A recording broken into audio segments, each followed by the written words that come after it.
Subscribe कीजिए daily trending news channel को और बेल आइकन को दबाइए लेटेस्ट न्यूज सबसे पहले पाने के लिए। Last time I spoke to you, we were still waiting on the release. Of Padmaavat. I mean, like, blimey, talk about a film that's obviously rocketed since its release back in December. Did it happen in December? January. January. So, I mean, you were with us in December. We're waiting.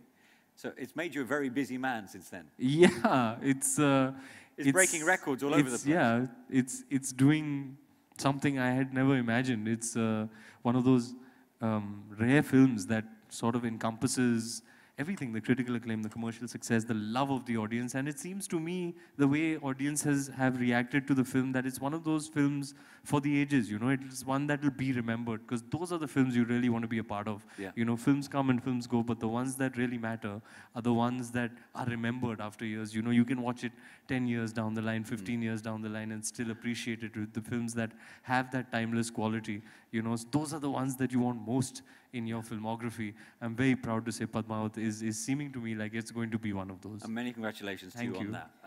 But to tie the Bollywood thing in with the football, I mean, if you had to play any footballer in the world in a Bollywood movie. One of the most memorable interactions of my life. Sorry, can I ask you to leave from there? Sorry, can I ask you to leave from there? It's distracting.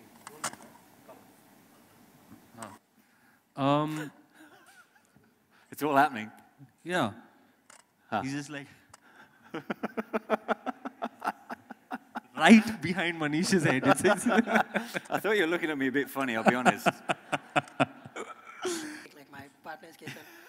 And on that note, I shall make a quick exit. But I think, you know, it's understanding that fan behavior is very different, and it's not traditional marketing and consumer. Yeah, that's what I was thinking. Yeah.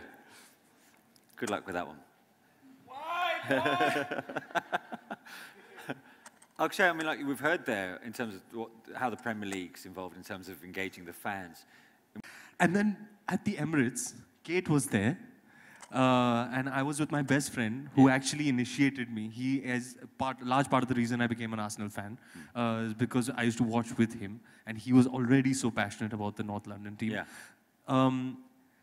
So we were pitchside. We finished all our responsibilities. It was wonderful to be pitchside at the Emirates. It's a gorgeous, gorgeous stadium. And Sadio Mane came out to kind of get a feel of the atmosphere, just get a, you know, feel it out. Yeah. Shook hands with him. I was like, yes, Sadio Mane. And then we were walking through the tunnel. We were done. We were walking through the tunnel. My friend Karan, he was walking ahead of me. And now I want you to imagine, I'm at the end of the tunnel, and I'm walking through, and I'm seeing Karan is walking in front of me, and he makes the turn. And as soon as he makes the turn, he goes like, oh my God.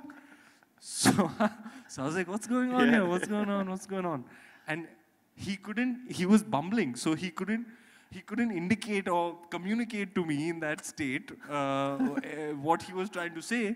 So I was like, what is going on here? And I took the turn. I was like, oh my God. It was Patrick Vieira. You know, he's an imposing figure. He is, yeah. Somebody who I'd never, in my wildest imagination, think that I'd get to meet standing in front of me. It was one hell of a moment. Yeah. One I'll never forget. I have a picture. You know, so I'm fanboying like crazy over the footballers that I meet. These are people you see on television, cheer for, that you have a sentiment, emotional connection with, because you feel for your team. You know, you watch them week after week. So meeting these people, meeting Henry, meeting Perez, meeting Vieira, meeting Vidic, it's surreal. When you're shooting your films, do you get time to watch any of the games? Absolutely. How? I make the time. Are you in between shots? Because in between scenes. Yeah. I'm picturing you looking at your mobile. Yeah. No, is it really? Yeah, true? it's true. It's true. That's how you do it.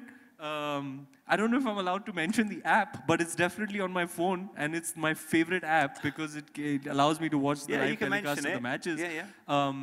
So yeah, first of all, and my manager can vouch for this, every time we're scheduling, it's almost as if there is an understanding we're both conditioned to not keep anything on a Saturday evening or a Sunday evening.